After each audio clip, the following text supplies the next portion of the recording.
Okay, in this video I want to determine the escape velocity from Mars. So the idea is that this object is going to be like right on the surface of Mars, and you're going to want to not get into a stable orbit but get completely away from Mars. This would be like what you would need to do if you had traveled to Mars and you wanted to get back to Earth.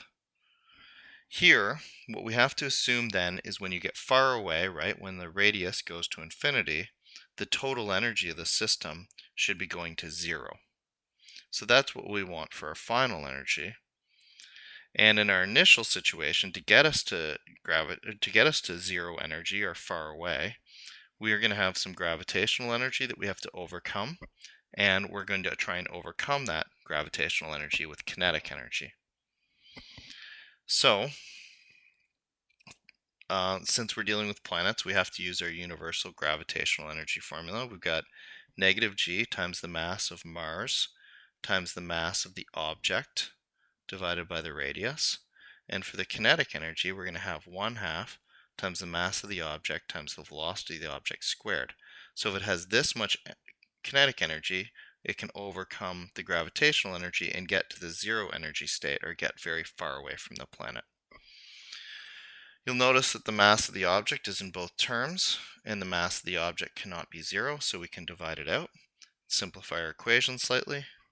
Negative g, the mass of Mars divided by the radius of Mars, plus 1/2 v object squared. I'm going to move the, I'll just move the g and the m to the other side. G, mass of Mars, radius of Mars is equal to 1/2 VO squared, or escape velocity squared. Then I'm going to multiply both sides by 2.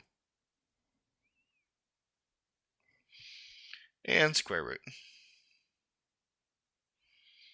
So I'm going to get that my velocity is going to be equal to 2g, mass of Mars divided by the radius of Mars, square rooted. I'm going to shrink this a little bit because I don't want to lose that. So I gave myself those two values. I just looked them up on the internet. So 2, g is the universal gravitational constant, 6.67 times 10 to the negative 11 Newton meter squared per kilogram squared.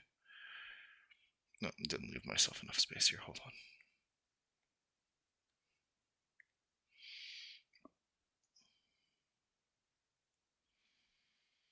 Times the mass of Mars, which is 6.39 times 10 to the times 10 to the 23 kilograms,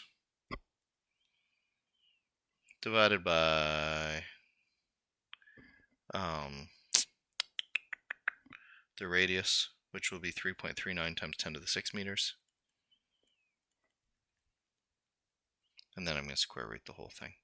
I kind of left the units around because I thought it would be interesting to see how the units all work out here to cancel back into meters per second. So I left them lying around. All right, there's a calculator. So 2 times 6.67 exponent negative 11 times 6.39 exponent 23 divided by 3.39 exponent 6. Square root that, and I got 5,015 meters per second. Okay, let's look at these units because I think that's kind of interesting. I got Newton meters squared over kilograms squared over meters times kilograms. So the kilograms gets rid of one of the kilograms, the meters gets rid of one of the meters, and I got Newton meters over kilograms. So remember, a Newton is equal to a kilogram meter per second squared. You can think of Newton's second law when you think of that, right? Force is mass times acceleration. And then we have another meter, and we're still over kilogram. So now our kilograms are going to cancel out, and we'll have meters squared over seconds squared, and then we square rooted, and that's how we got all the way down to our meters per second.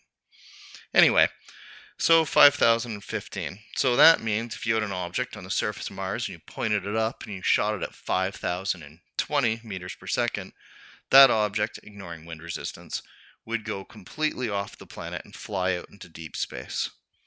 This is a pretty high number.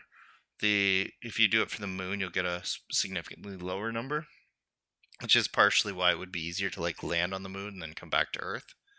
But it's also substantially lower than it costs to get off of the Earth, because the Earth itself is a much larger planet. So if you do the same calculation for the Earth, you'll get an escape velocity of 11,000 or something like that. So anyways, that's sort of an idea of the speed you would need to send an object off of Mars, and I guess in a sense the amount of energy that it would cost to get something off of Mars. I guess something that's interesting to note here is this speed does not in any way depend on the mass of the object.